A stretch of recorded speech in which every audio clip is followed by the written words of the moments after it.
something big has changed, right? And if they don't pay attention to what is happening here, at some point they'll be out the window, right? They're not connecting to this next generation of the internet any longer, right? Because for me, if you think Web 2 was big, right? The Googles, the Amazons, the big players, wait until you see Web 3. There's going to be a much, much bigger space than Web 2. And that's simply because you can now invite everybody else, right? Everybody who got stranded or who didn't have the right financial means, right? Or other reasons why they couldn't participate. This Web 3 thing is a participatory space.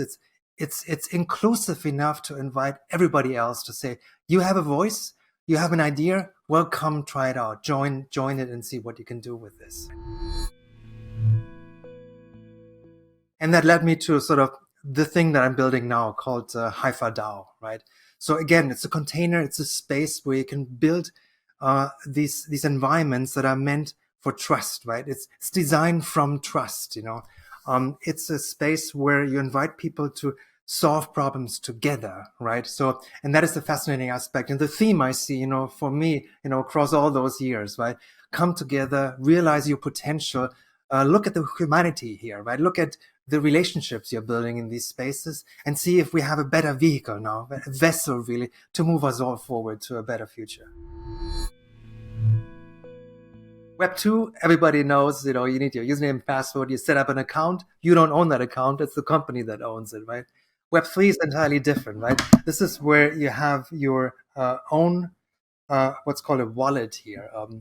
See, this is, we have our created a Haifa wallet, where you actually have a way to now participate and make decisions through your own personal device, right?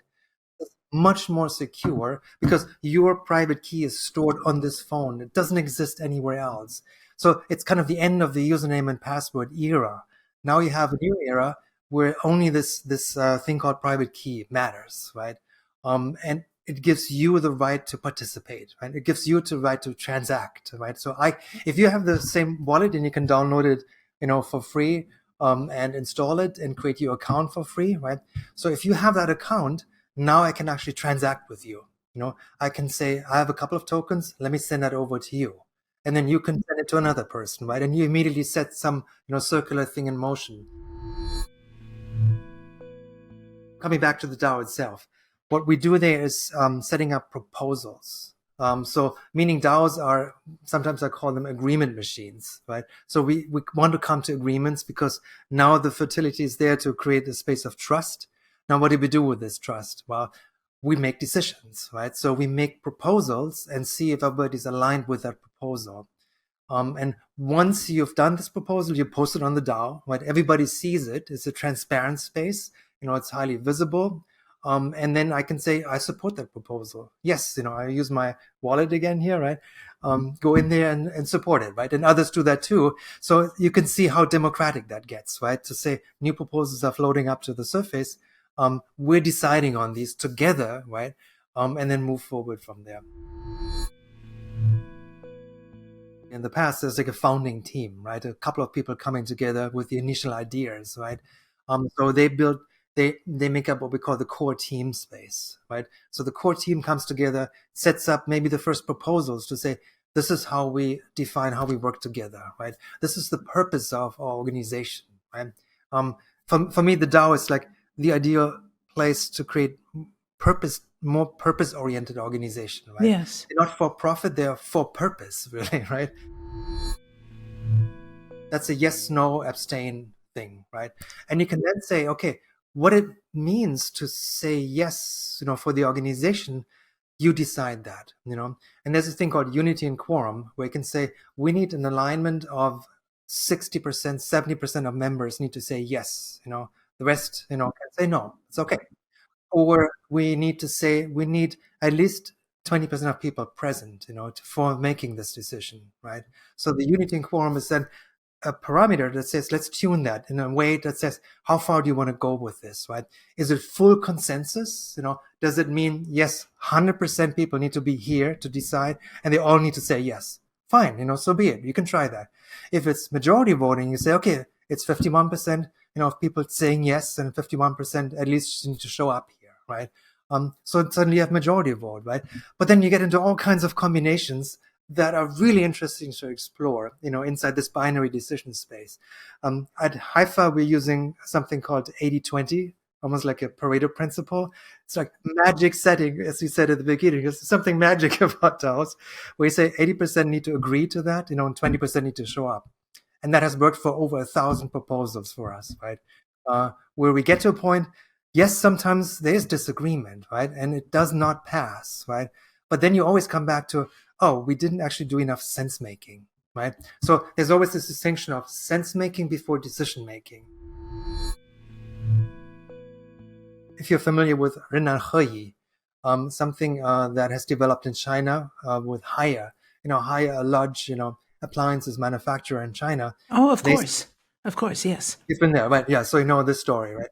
So they create these what's called micro enterprises inside the organization. And interestingly, they look very much like little DAOs, right, inside an organization, because they get the autonomy, right? They get the, do your own thing, and the connectivity too, right, towards directly connected to customers, and they give the feedback, and then they work on that. They became their own centers, right, and their own DAOs, really. And for me, this is an interface now into a large organization. Education is a big piece. Working with a couple of groups to say, what happens if you do schools, DAOs for schools, right?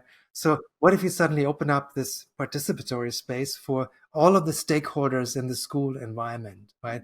So administrative people, yes, they are, they have to run the school, but they are the parents, they are the teachers, they are the students, right? Why not giving them some kind of voice to say, look, education is changing. Let's adjust our curriculum, do something about it, right? And then you can come into a DAO space to say, let's propose something new, right? Let's go through the sense-making process and the decision-making process. Once we come to an agreement, we can get this thing off the table and move on to the next, question that's opening up there. Certain archetypes you see are sort of prevalent in organizations, and you can define a template for them. So, Jane, you come in, as, say, an architect, right? Or a catalyst, right? Catalyst will be a good role for you.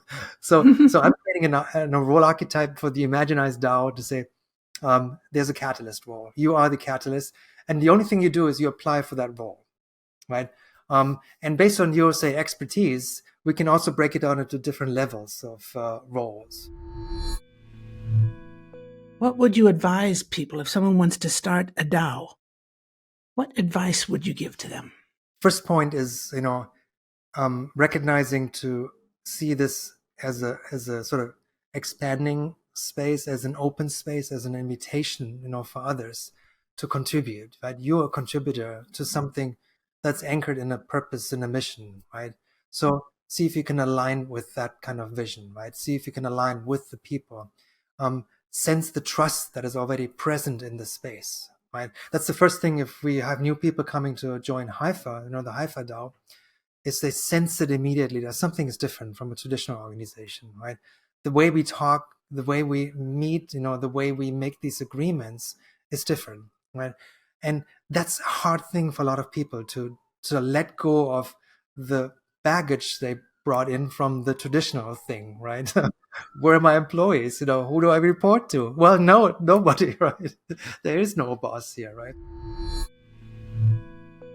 Even though another big topic is AI is coming, right?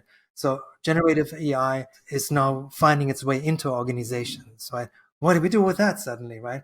But in the end, there's still humans, right? There's still humans who make the decisions, right?